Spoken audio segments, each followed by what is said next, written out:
Alright. I know what you're thinking. Who's the sheep and why is he here? Well, you know. Once, a long time ago, there was a sheeps that went on stream and caught many the imagination of the audience.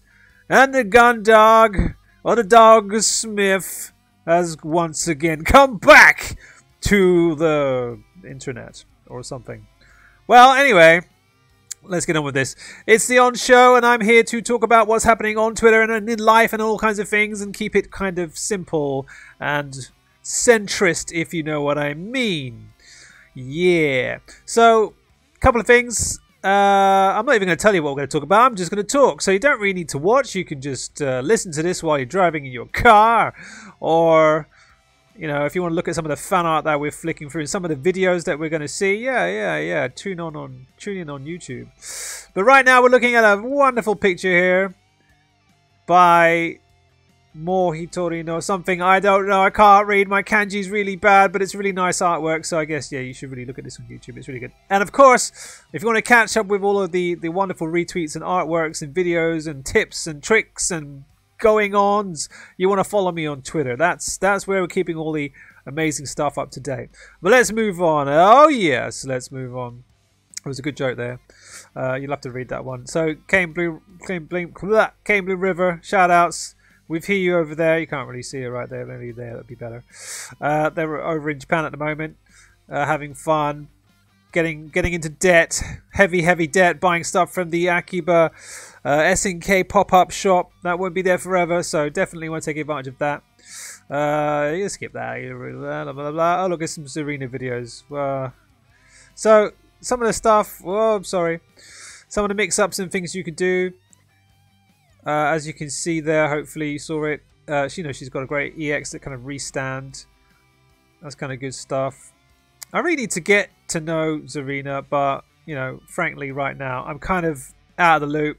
Kind of not really feeling Samurai Showdown, but at the same time I really want to play it, but at the same time I kind of don't. You know, people said, yeah, try playing Samurai Showdown 5, get into it, and I'm like, this game is just, it's just too savage. I'm not sure I can handle it. I don't know about you, man, but you know, I like combos and rushdown and stuff, but Samurai Showdown is another thing, man. That's another level. I'm not sure people are ready for that kind of stuff. Oh yeah. Let me quickly try and flick this up. So there's a conference, Game Creators Conference coming up, and SNK is going to be there. They're actually first in line out of a few game devs. Let me see if I can get this thing going right. And they're going to talk about their technology and things they're doing and stuff like that. And so, as I said, SNK is first up, and they're going to be talking about the incorporation of artificial intelligence into fighting games using the neural network. What is a neural network? I can't really tell you. I have no idea. I'm not going to pretend. I didn't do that much research into it. But strangely, they did put up a picture of Samurai Showdown, which means they're probably using it in that. Now that's going to be very, very interesting. I really should have done some homework. Maybe someone else can do it. Oh my god, there's some actual news there. See, could have done some reading. Okay, so in a fighting game we realized a system that learns and reproduces the movement of a character using a neural network on a game machine. You can reproduce the behavior of that player by using the situation the actual player is watching and the operation you performed. Wow. Okay, but that's serious stuff. So definitely you want to jump in on that. Okay, no, not much else there to read. But from what I understand, there, yeah, they're developing the artificial intelligence. I'm guessing watching a player actually play, and how you respond to situations. So that can mean a lot for AI. Wow, the future is terrifying. We'll see how this AI actually works when we get to playing it, but it could be interesting. You know, I think a lot of us know the AI, especially the SNK boss artificial intelligence. So the SNK boss syndrome, as you know, right, is kind of based really more on reading your movements. You can kind of see this on, especially on like let's say KOF. I don't want to assume, but KOF, a lot of the earlier KOFs, you pump the level up to level 8, the full difficulty, and it's like you press a button, it's like the CPU's just, he's got to be reading those buttons, man. So you've got to really do stuff they cannot do anything about, because otherwise they're just going to do their super level 3 super right in your face, and you're just like, well, how did you even, what, or whatever. So you just give up. So anyway, that's going to be interesting. A lot of other devs there are going to be showing off their tech as well. But SNK are going to be maybe changing the game. Who knows? We'll see. We'll see. So more tech here. There's a Vanessa OS, I think. And it seems that all she's doing is just pressing down, forward, and light kick. And going into... Wow. Okay. Again, I don't play Vanessa. But there you can see this... And then she's holding back or holding down, forward. You know, if you're facing the right, maybe you should hold the controller right. You know, 1 player side, 2 player side. I don't know, down, forward. You tell me. I don't know. I'm rubbish. I'm sorry. So there was a thread by Jim from SNK, just putting it up there. But it's one of the things that kind of make me angry as an older player, because a lot of the younger players don't understand what it is to make a game, and they get very upset and frustrated when the game doesn't give them everything that they want. And I understand this, but at the same time, you know, we can all be demanding but also a bit inconsiderate. It's like, oh, SNK, man, you should do this, and you should do this, and you should do this, and you put the game into the game. You know, give us all a full power game. And you're just like, when you actually try to do something yourself and you realize how much manpower and cost and budget and asking your boss for extra time and all of this stuff, you know, it's just not so simple. So there's a thread there trying to explain to people how it works out. So you should give that a read. Once again, check me out on Twitter. Check out Jim on Twitter. And keep yourself informed, right? And try to control yourself when you're screaming on Twitter. I'm not saying not to complain, and I'm not saying not to tell people what you want. And you know, whining, of course, is maybe not so great. But if you speak out and let game developers hear what you actually want, that's never a bad thing. So, speaking of devs, SNK esports program has announced something rather incredible with caveats. So they've started off a new support program to send players overseas, right? And so they're saying the top 3 King of Fighters 14 players from EVO Japan will be the first recruits. Okay. They've even said that they're going to send a friend or a fellow player with the qualifying player to whatever country they're going to. So that's like 2 tickets. Let's imagine 2, you know, totally randomly, 2 Japanese players, sending them overseas to, like, say, randomly EVO in America. That's pretty amazing, right? But of course, if they don't extend this to other countries, it's going to cause a bit of a fuss. And then when you add up all of these costs, right, you've got 2 tickets from the east to the west. That's already $1,000 a pop, $1,000 a piece. You think to yourself, well, hold on a minute. Couldn't you just put that money into a prize pot and then let players actually just fly over and try to win it? Because that's what's normally happening with other tournaments. Of course, on the other side, you're giving overseas players a chance to fly over to another event without having to try and fight for the prize money in the first place. So, pros and cons, I don't know. Well, it's been done now, so we'll see how that turns out and how the fans will react. But, you know, The top 3 King of Fighters 14 players from Evo Japan. I wonder who those will be. And can they already afford to fly?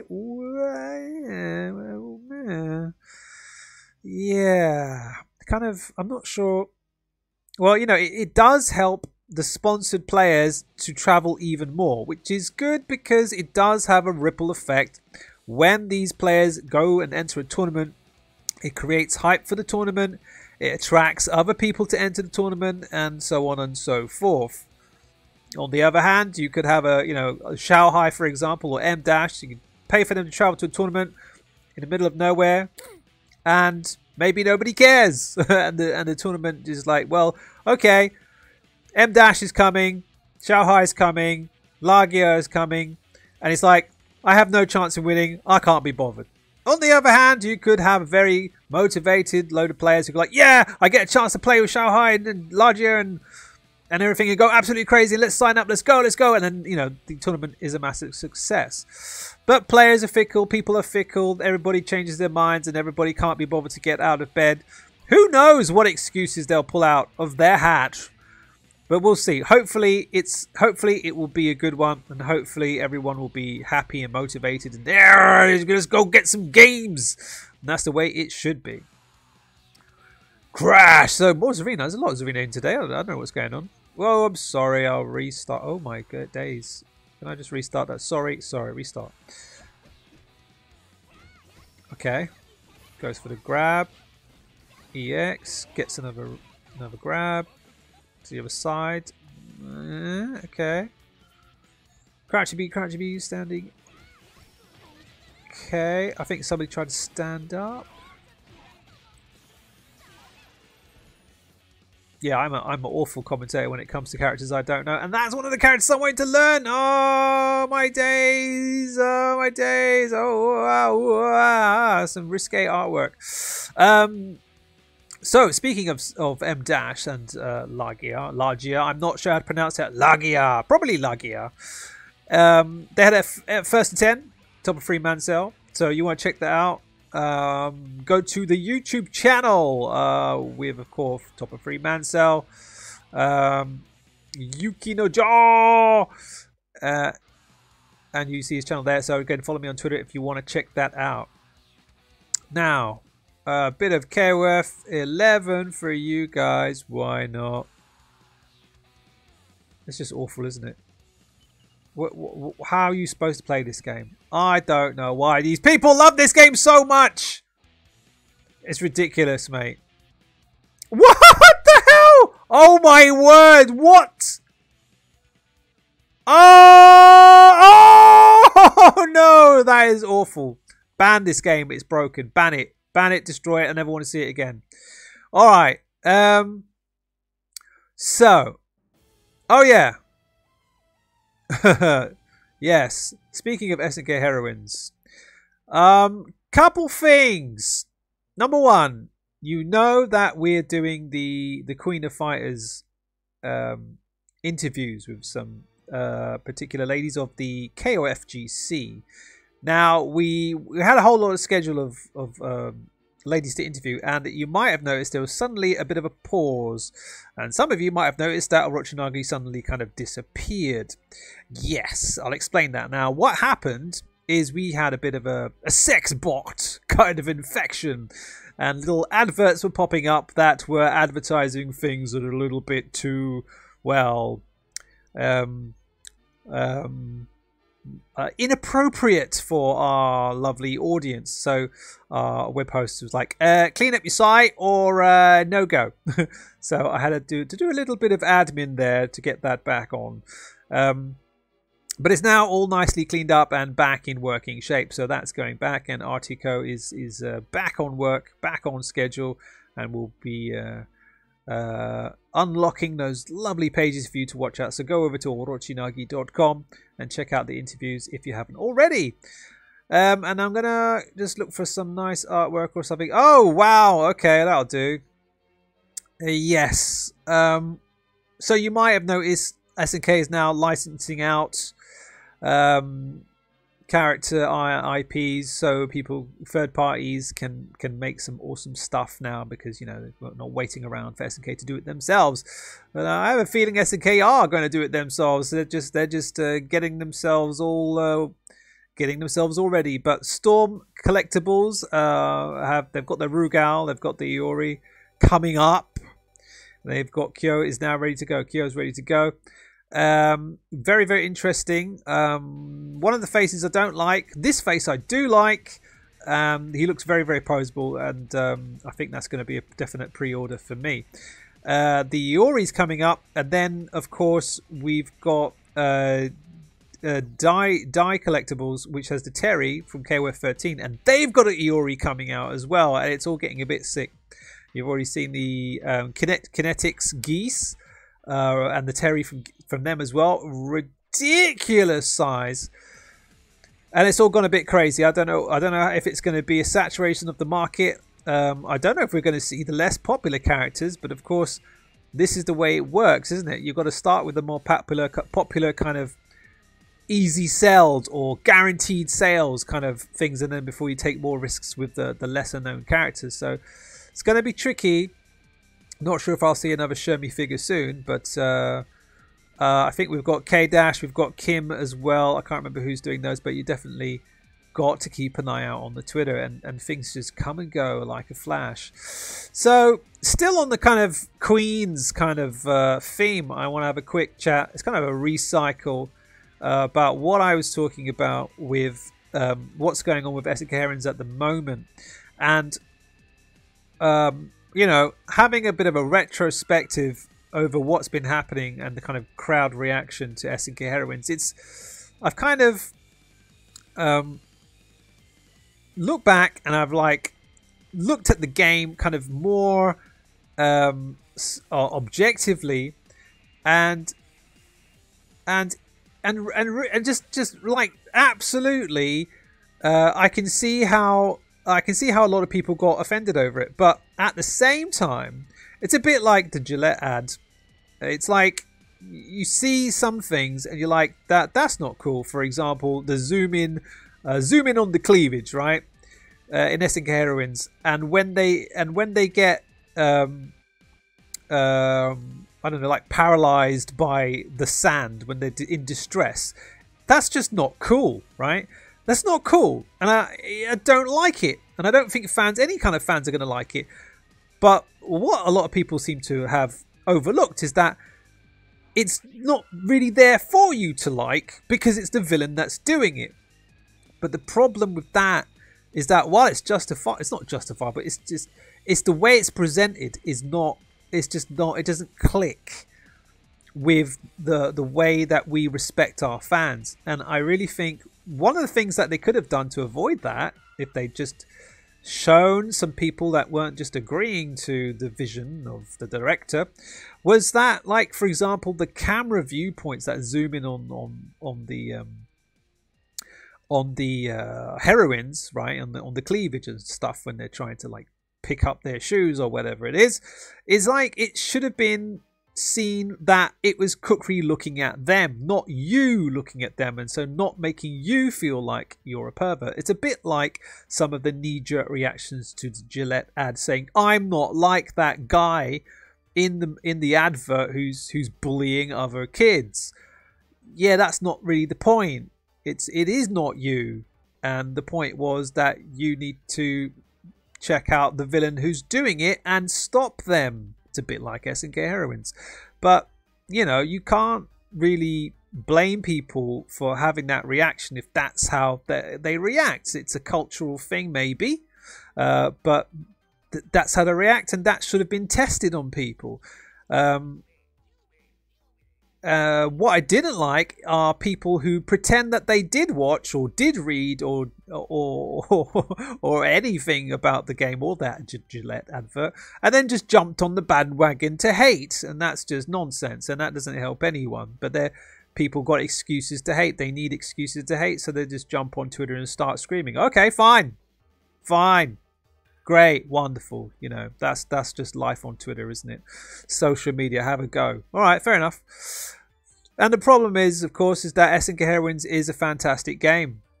the actual game, it's designed by the guys who made Third Strike and Mark of the Wolves. Don't talk to me. King of Fighters 14 as well. Don't talk to me if you don't know how to play SNK Heroines, because the game is crazy. It's really good fun, and it's 2 versus 2. I've actually got an interview lined up, which I'll publish later, with Dune, saying a couple of things about SNK Heroines you might find interesting. So stay tuned for that. Now, moving on. So we talked about quickly, kind of sneakily talked about the Gillette ad. Talked about the SNK show coming up. We talked about Orochinagi getting the old sex bot attack, and the Queen of Fighters and SNK Heroines, and getting that off my chest, because this is my podcast. I really, make no money off this. I just like having a rant and trying to be kind of objective about things rather than being left wing or right wing. I'm just a gamer, an old gamer, who's a bit senile, to be honest, because I've kind of forgotten what else I wanted to talk about. But I think 20 minutes is a good wrap-up time. So I hope you enjoyed a little trip through Twitter and hearing me rant about stuff in the old SNK world. Yeah, there's some nonsense on Twitter, but you should definitely follow me, and you get to see some more of that stuff. But I think that's about it. If there's something you want me to discuss, you can always drop me a line. I might have time for it. Maybe. Could be cool. And if you've got any feedback about the whole Gillette and SNK Heroines, I'm open to discussion. Yeah. All right, so that's me, Gunny. Don't forget to follow me on Twitter. And are you okay?